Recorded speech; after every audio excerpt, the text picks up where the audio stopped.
أما بعد فأعوذ بالله من الشيطان الرجيم بسم الله الرحمن الرحيم ولولا نفر من كل فرقة منهم طائفة ليتفقهوا في الدين ولينذروا قومهم إذا رجعوا إليهم لعلهم يهتدون. معزز سامعین اکرام، ہمارے افتاء کے طلباء میں سے ظہر کے بعد ایک معلوم کر رہے تھے کہ اب میرا تعلیمی سلسلہ ختم ہو گیا، مجھے کیا کرنا ہے. تو میں نے ان سے عرض کیا کہ تعلیمی سلسلہ ختم نہیں ہوا ہے، تو شروع ہوا ہے. حضرت عبداللہ بن مبارک رحمہ اللہ سے کسی نے معلوم کیا کہ علم کی طلب کب تک جاری رکھنی چاہیے. ارشاد فرمایا اگر اللہ چاہے تو موت تک، علم کی طلب موت تک جاری رکھے. اور ان تخصصات کے شعبوں کا تکمیلات کا جو اصل مقصد ہے وہ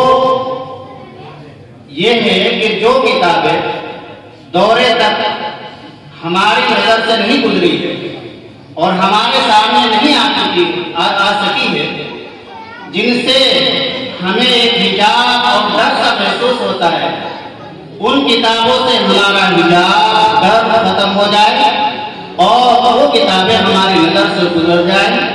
بقول شیخ الحدیث ہمارے مرشد وہ استاد محترم حضرت مولانا محمد عاقب صاحب دامت برکاتہم العالیہ کہ مقصد شعبوں کا یہ ہے کہ آدمی کو لائن پر لانا مقصود ہے.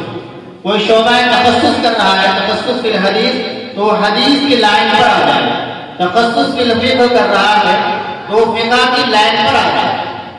تو اصل تو آپ حضرات یہ نہیں کہ فارغ ہو گئے تعلیم ختم ہو گئی، نہیں، اصل ابھی لائن پر آئے ہیں، اب اس پر چلنا ہے. لائن پر آئے اور ختم ہو گئے، اس سے کیا فائدہ ہے؟ تو ایسی مثال ہے جیسے آپ نے یا ہم نے کسی سے راستہ معلوم کیا، اس نے بتلا دیا کہ یہ راستہ ہے دہلی جا رہا ہے، آپ کو دہلی جانا ہے. اب ہم راستے پر گاڑی لائے، راستے پر آئے اور وہیں گاڑی روک دیں، تو اس سے کیا فائدہ؟ اصل تو اس منزل کے لیے چلنا ہے. تو ہمیں اپنے اس علمی سلسلے کو باقی رکھنا ہے، آگے بڑھانا ہے، لگے رہنا ہے. اور جب ہماری یہ تمرین مشق جاری رہے گی تبھی ہمارا یہ فن باقی رہے گا، ورنہ فن کے اندر کمی آتی رہے گی. عبد الرحمن بن مہدی رحمہ اللہ فرماتے ہیں انما مثل صاحب الحدیث بمنزلۃ السمسار اذا غاب عن السوق 5 ایام تغیر بصره. حدیث والا ہو، فقہ والا ہو، اس کی مثال دلال کی ہے کہ اگر چند دن کے لیے بھی بازار سے غائب ہو گیا تو اس کی فنی مہارت میں کمی آنے لگتی ہے. تو ہمارا ایک فقہ سے جو سلسلہ شروع ہوا ہے، ہم اپنے اس سلسلے کو باقی رکھیں، اپنی تمرین مشق مطالعہ جاری رکھیں. آج کل ہمارا ایک ماحول اور مزاج یہ بنا ہوا ہے کہ ہم مطالعہ اسی چیز کا کرتے ہیں جس چیز کو ہمیں آگے بیان کرنا ہے. یہ نہ ہونا چاہیے. ایک بزرگ کا مقولہ ہے اذا احدث اللہ لك علما فاحدث للہ عبادتا ولا يكن همك ان تحدث به الناس.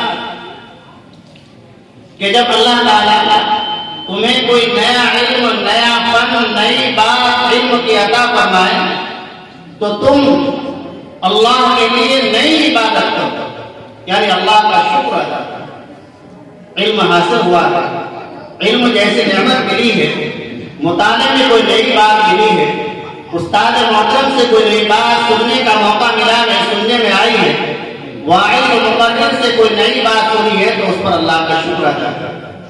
یہ اللہ کا شکر کی بڑی نعمت ہے. حضرت امام اعظم ابو حنیفہ رحمہ اللہ فرماتے ہیں کہ جب بھی میں کسی حکمت کی بات پر مطلع ہوا، کوئی نئی علمی بات میرے سامنے آئی، تو میں نے اللہ کا شکر کیا، ادا کیا، فازداد علمی، تو اس سے میرا علم بڑھ گیا. اگلا جو جملہ ہے وہ سنانا ہے، وَلَا يَكُنْ هَمُّكَ أَن تُحَدِّثَ بِهِ النَّاسَ، تو اس کی فکر نہ کر کہ تو یہ بات لوگوں کے سامنے بیان کرے گا۔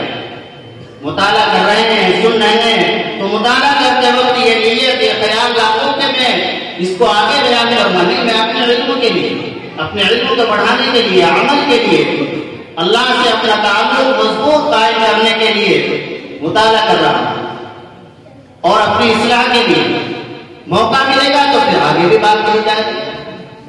شامی ہے، اس کو آپ اپنے مطالعے میں رکھے۔ میں نے اپنے استاد محترم مفتی طاہر صاحب دامت برکاتہم العالیہ سے سنا کہ حضرت گنگوہی نور اللہ مرقدہ نے مکمل شامی کا بالاستیعاب 5 مرتبہ مطالعہ کرا، پوری شامی مکمل۔ تو ہم اپنی ایک ترتیب ایسے متعین کر لیں کہ روز 10 صفحے 15 صفحے مطالعہ کریں گے انشاءاللہ، اس کے بعد ہی پھر اور کام کریں گے۔ مطالعے سے آدمی کے اندر قوت پیدا ہوتی ہے۔ حضرت مولانا عاقل صاحب رحمۃ برکاتہ سے سنا کہ حضرت مولانا اسد اللہ صاحب رحمۃ اللہ علیہ فرمایا کرتے تھے کہ مطالعہ کر کے مجھے اپنے اندر قوت و طاقت محسوس ہوتی۔ تو ایک بات تو یہ کہ ہم اپنے آپ کو فارغ اور عالم نہ سمجھے، بلکہ ہمیشہ طالب علم سمجھیں، حقیقی اور سچا طالب علم کسے کہتے ہیں؟ آج کل ہمیں سوچتے ہیں کہ طالب علم وہ ہے جس کا مدرسے میں داخلہ ہو گیا، رجسٹر حاضری میں نام آ گیا، کمروں کی حاضری ہونے لگی، مکتب میں نام آ گیا۔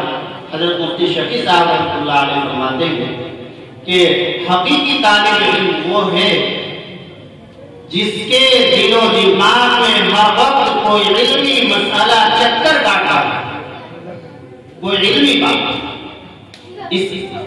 جس طریقے سے کوئی پیاسا ہوتا ہے، بھوکا ہوتا ہے، اسے پیاس لگی ہوئی ہے، بھوک لگی ہوئی ہے، تو جب تک پیاس نہیں بجھے گی، بھوک ختم نہیں ہوگی، اس وقت تک اسے چین نہیں آئے گا۔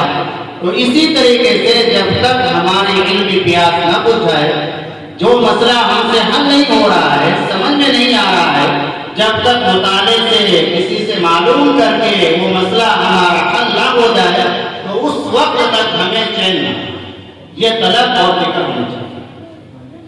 ایک بات تو یہ، دوسری بات یہ ہے کہ الحمدللہ بہت سے حضرات آپ حضرات میں سے پڑھا رہے ہیں اور بہت سے پڑھانے میں ہم مشغول ہوں گے اور دیگر علمی کاموں میں مشغول ہوں گے، تو اس بات کا خیال فرمائیں کہ ہم پڑھنا پڑھانا ہمارے محنت کے ساتھ، ہم بچوں کا مدرسے کا وقت ضائع نہ کریں۔ اگر ہم اس طرح دوسروں کے بچوں کے ساتھ کھلواڑ کریں گے تو کل ہماری اولاد کے ساتھ بھی ایسا ہی کھلواڑ کیا جائے گا۔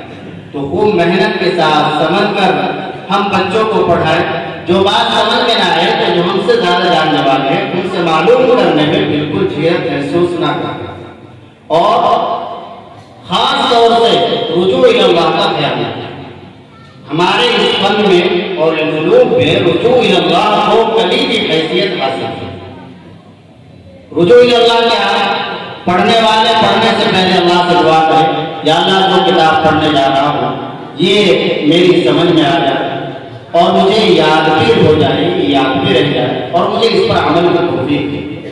پڑھانے والے بھی اللہ سے دعا کریں کہ اللہ نے جو کتاب میں پڑھا رہا ہوں یقیناً میں اس کا لائق نہیں ہوں، آپ کے فضل و کرم سے میں پڑھا سکتا ہوں، میرے قلب پر وہ باتیں جاری فرما یا اللہ جو سننے میرے لیے بھی فائدہ مند ہو اور سننے والے کے لیے بھی، جن کو میں پڑھا ان کے لیے بھی فائدہ مند ہو۔ تو یہ رجوع اللہ کی ہماری عادت ہونی چاہیے، یہ طریقہ ہمیں اپنانا چاہیے، اور جن مصنفین کی ہم کتابیں پڑھاتے ہیں ان کے لیے ایصال ثواب کا اہتمام کریں، اس کا بھی انشاءاللہ بڑا فائدہ ہوگا۔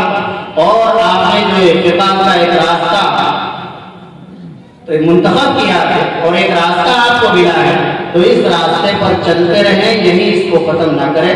اب آپ سے جو مسئلہ معلوم کریں تو یہ نہیں کہ پہلے آپ جواب دیں گے اس کے بعد تحقیق کریں، نہیں، آپ پہلے تحقیق کریں اس کے بعد جواب۔ عام طور سے یہ فون پر مسئلہ معلوم کیا ہم فوراً بتلا دیتے، یہ نہ ہونا چاہیے۔